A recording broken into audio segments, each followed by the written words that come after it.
అవ్వ లాగులో తొండలు ఇచ్చి కొత్త బిడ్డ నేను అనుకుంటున్నావేమో. నా సంగతి ఇంకా తెలియదు. మీ నాయనని అడిగి ఇంటికి పోయి చెప్తాడు.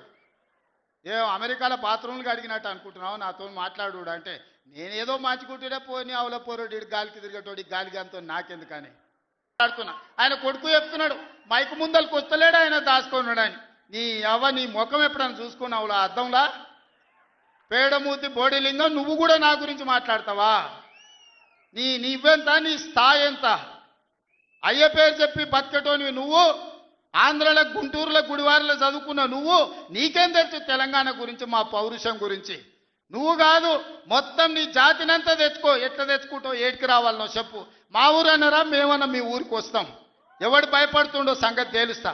వెనకట్టుకో అని తూ అని పాపన వాడు పోతాడు. పోని మనం మంచి పని చేయాలి. దేవుడు శిక్ష ఇచ్చిండు. నేను ప్రమాణ స్వీకారం చేసినాడే కూలబడ్డాడు, నడువిరిగింది. ఇంక ఇంతకంటే పెద్ద శిక్ష నేను జైలు వేసినా అయ్యేదేం లేదు. ఆయననే ఫామ్ హౌస్ను ఒక బందీఖానగా మార్చుకొని చుట్టూతో నా పోలీసులే ఉన్నారు, లోపల ఆయన ఉన్నాడు.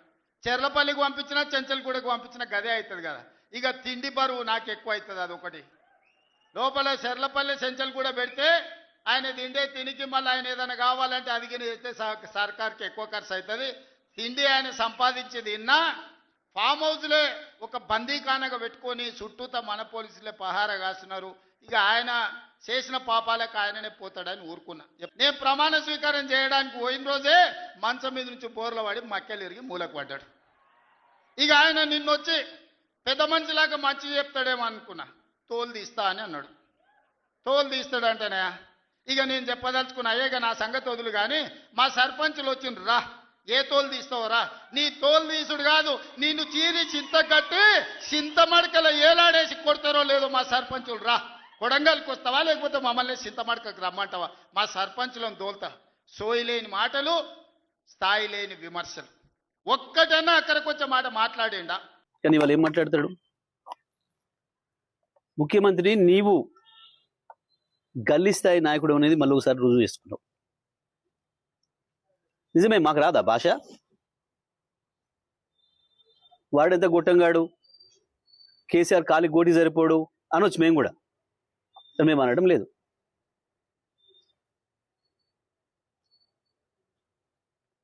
నువ్వు రండవు, నువ్వు కొజ్జవని కూడా అనొచ్చు, మేము అనడం లేదు. మాకు విజ్ఞత ఉంది.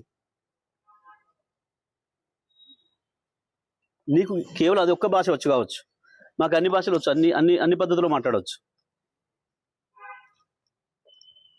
విజ్ఞతతో మాట్లాడవచ్చు. ఒకవేళ నువ్వు దాంట్లోనే పోటీ పెట్టుకుందాం అనుకుంటే అది కూడా మాట్లాడవచ్చు.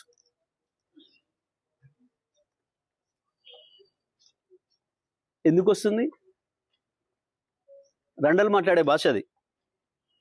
ఇతరులు చావు కోరుకోవడం అనేది రండగాలు చేసే పని, కొట్టాడేటోడు చేసే పని కాదు.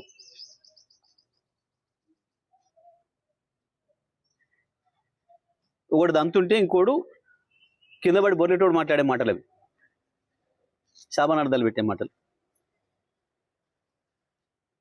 ఎప్పుడు నీ పెద్దనని ముట్టుకోలేదే కేసీఆర్? నీది కంపనూరని తెలుసు,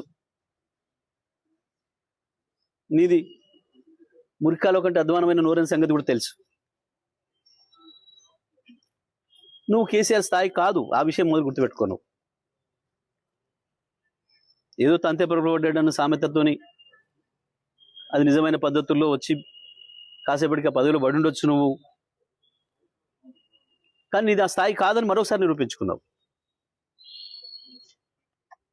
ముఖ్యమంత్రి స్థానాన్ని దిగదార్చే పద్ధతుల్లో ఎక్కడ మాట్లాడింది? ఎవడన్నా ఎన్నికైనా కొత్త సర్పంచ్లకు చెప్తే కదా, నువ్వు డెడికేటెడ్గా పనిచేయండి, అందరు కలుపుకొని పనిచేయండి, ప్రజలు మీకు ఇచ్చిన బాధ్యతలను పూర్తిగా నెరవేర్చండి, మీ విజయం సాధించండి అని చెప్పొస్తారు ఎవరైనా. నీ చెత్తవాగుడితోని వచ్చిన వాళ్ళ బ్రెయిన్ జడగొట్టి ఏం సమాచారం తీసుకుపోయారు? వాళ్ళు ఏం మోసుకపోయారు? నీ దగ్గర నుంచి మెసేజ్, ఇట్లా బూతులు మాట్లాడాలి కావచ్చు మేమని మోసుకపోయారు. ముఖ్యమంత్రి అంటూ మాట్లాడేటప్పుడు సో ఉండాలి కదా. ఒకటి మాత్రం వాస్తవం రేవంత్, కేసీఆర్ని ఏదో ఈ రాయి కట్టుకొని నిలబడి సావు, ఆ రాయి కట్టుకొని నిలబడి సావు అని మాట్లాడుతున్నావు కదా. ఒక్కటి వాస్తవం నేను చెప్తున్నా, సాధారణ ఎన్నికలు వచ్చిన మరుక్షణమే ప్రజలు నువ్వు ఎక్కడ రోడ్డు మీద కనపడ్డా తప్పకుండా బండరాలు నీకు గట్టి హుసేన్ సాగర్లోనో మూసిలోనో పడేస్తారు. ఆ పరిస్థితి వస్తుంది నీ పార్టీకి, నీకు, నీ కాంగ్రెస్ పార్టీకి. నీకు ప్రజలే బండరాలు గట్టి మున్సిపాలిటీ చెత్తను వారేసినట్టు తీసుకుపోయి మూసీ నదిలో పారేస్తారు. గుర్తుపెట్టుకో. కేవలం సబ్జెక్ట్ లేక, కేసీఆర్ చెప్పిన వాటికి ఆన్సర్ చెప్పలేక, సమాధానం చెప్పలేక, దొరికిన దొంగలాగా దాని నుంచి పక్కదారి పట్టించడానికి ప్రజల్ని ఇటువంటి బూతు మాటలు ఎత్తుకుంటున్నాడు. చూడలేదా ప్రజలు? కోట్లాది మంది ప్రజలు చూసిండ్రు. ఎక్కడికక్కడ టీవీలకు అతుక్కపోయి ప్రయాణాలు చేసే వాళ్ళు కూడా సెల్ ఫోన్లలో చూసుకుంటూ పోయినారు.